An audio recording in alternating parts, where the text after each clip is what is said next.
We haven't gotten a whole lot of good stuff out of Taito yet. We've had a few pretty bad games, and a lot of bland, mediocre, not quite enough to hate, but not really something worth playing games. Kage no Densetsu is a real step up for them. It's not an all-time classic, and it carries over a lot of the cruelty from the arcade game, but it has quite a few fun, memorable touches to it. The Legend of Kage is the story of the ninja Kage who has to rescue Princess Kiri. He fights through 4 stages, and then a boss, and then the game loops to a new season. There are 3 bosses in total before the game loops back to the beginning. The thing everyone always remembers about Kage no Densetsu is the jumping. These enormous soaring jumps that take you through the trees. And yeah, it looks pretty cool. I'd even say it usually feels cool, though the lack of air control means that sometimes you come down in a bad spot. You have to hit up to jump since both of the buttons are used for attacks, though I didn't find that aspect of it to be a real hardship. The bigger problem is that the game doesn't really feel designed to use those giant leaps. On the forest stage, you're generally better off running along the ground. Same thing for when you're inside the castle. If I had to chase down enemies in the treetops, or if the climbing the castle wall stage was more complex, then maybe the jumping would feel like a more integral part of the game. The B button throws a shuriken, and that'll probably be your main way of dispatching the enemy ninja, but far more important is the A button, which swings your knife. Your knife can deflect enemy attacks, and so you'll want to swing it all the time.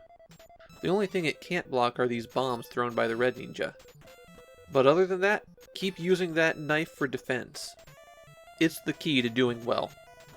Keep an eye out for these mysterious creatures walking through the air. Collecting them gives you something. The gray one is worth 10,000 points. The blue one gives you a 1-up.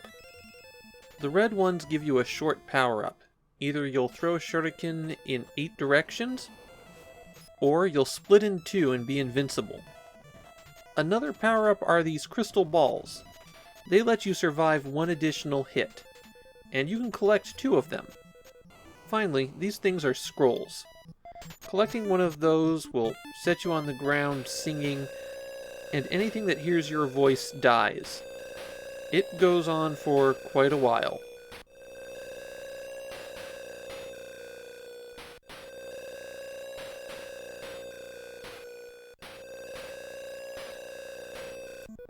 Finally done? Okay. There are different goals on every stage. In the forest stage, you want to head to the left and kill these blue guys. Kill 3 of them and their boss shows up, and when you kill him, you go on. In the waterway, you have to kill 10 ninja in order to advance. That's all you need to do. Similarly, on the castle wall, you just have to keep jumping up. A trick here is to watch out for the black ninja. Killing him will drop the scroll. Finally, inside the castle, you have to get to the princess.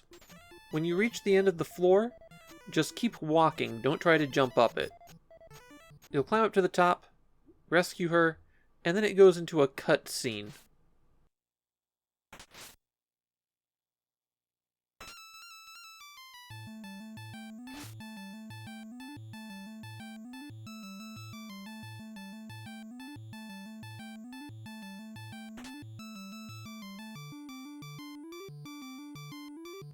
Once she's kidnapped again, then it's time to face a boss. The bosses are all invulnerable until you take out the butterfly. And the butterfly takes about 5 or 6 hits before it goes down. When the butterfly's gone, then it's 1 more hit to kill a boss. There are 3 different bosses that you'll encounter before the game starts looping. And I didn't get to the 3rd one, sorry. I do like how the game changes seasons on each loop. The autumn forest looks so much cooler than the initial starting one. Kage no Densetsu is a brutally hard game. I know I say that a lot, but we're in the era where cranking up the difficulty was how you got people their money's worth. Without a crystal ball, it only takes one hit to kill you, and that constant flood of attackers means that you're always under threat. I kind of like Kage no Densetsu. I'll be the first to admit that it's deeply flawed. I don't like pressing up to jump, and I wish that there was more to it. There is the pseudo-sequel Fudo Myooden, and there is an actual sequel that was released on the Nintendo DS. I'll have to give that one a try someday.